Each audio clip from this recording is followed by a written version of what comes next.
Salam, tentang temanya yaitu kejayaan Salomo dan runtuhnya. Mulai diambil dari 1 Raja-Raja 9 ayat 1 sampai 5. Itu ada janji Tuhan kepada Salomo, ada berkat Tuhan kepada Salomo, ada masa depan keturunan Salomo. Kalau Salomo itu tetap hidup seperti ayahnya yaitu Daud, mengikuti ibadah setia taat kepada Tuhannya Daud, ya, Tuhan yang hidup, Tuhan Israel.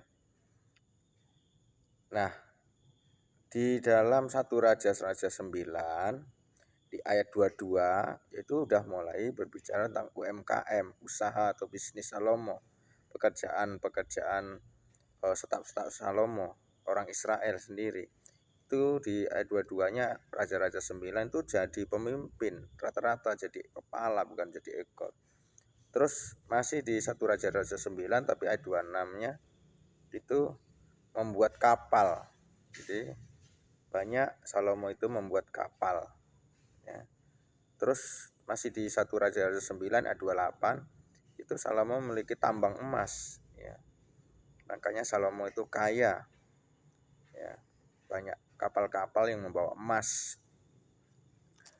Terus sampai ada kunjungan Ratu Negeri Seba di dalam 1 Raja-Raja 10 ayat 1 sampai 2. Itu Ratu Negeri Seba itu membawa pengawal pasukan yang besar, unta yang banyak, rempah-rempah yang banyak, emas yang banyak, permata-permata yang mahal-mahal untuk Salomo.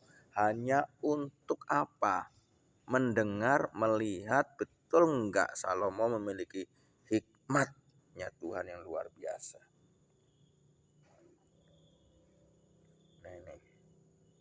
Terus hikmat Salomo di dalam 1 Raja-Raja 4 ayat 28 sampai 31 itu tercatat di dalam 1 Raja-Raja 4 ayat 28 sampai 31. Hikmatnya Salomo sangat luar biasa. Bahkan bukan hanya tercatat di 1 Raja-Raja 4 tapi juga tercatat di pasal-pasal sebelum dan sesudah 1 Raja-Raja 4. Hikmat-hikmat Salomo. Makanan Salomo sehari itu tercatat di 1 Raja-Raja 4 ayat 22 sampai 23 itu melimpah. Tidak ada raja seperti Salomo yang makanannya membutuhkan banyak daging, buah-buahan, rempah-rempah yang sangat banyak, luar biasa. Hanya Salomo, ya, itu makanan Salomo dalam seharinya.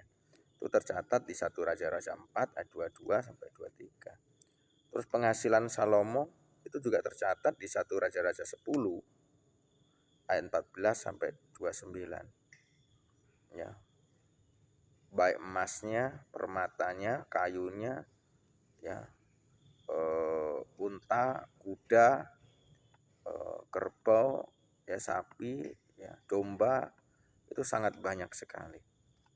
Ya, saudara boleh baca di dalam 1 Raja-Raja 10 ayat 14 sampai 29. Istri Salomo juga tercatat di dalam 1 Raja-Raja 11 ayat 3. Itu ada 700 istri dan ada 300 gundik, ya.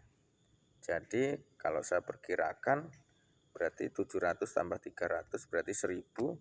1 tahun itu 300 hari lebih, berarti perkiraannya 3 istri 1 hari, 1 hari, ya.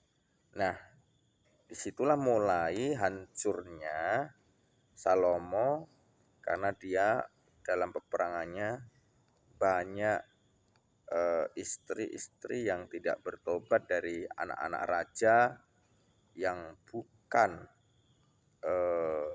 seiman, kira-kira gitulah, bukan menyembah Tuhan yang hidup tetapi menyembah dewa-dewa. Itu di 1 Raja-Raja 11 ayat 3 sampai 11. Kerajaan Salomo hancur karena sudah tidak setia sesuai dengan janji yang pertama tadi 1 Raja-Raja 9 ayat sampai 5. Dia harus mengikuti ibadah Allahnya Daud, Allah bapaknya. Nah, gara-gara istrinya lah dia condong membawa korban-korban persembahan ke dewa-dewa. Nah, disitulah kerajaan Salomo hancur terbelah-belah. Tuhan Yesus memberkati.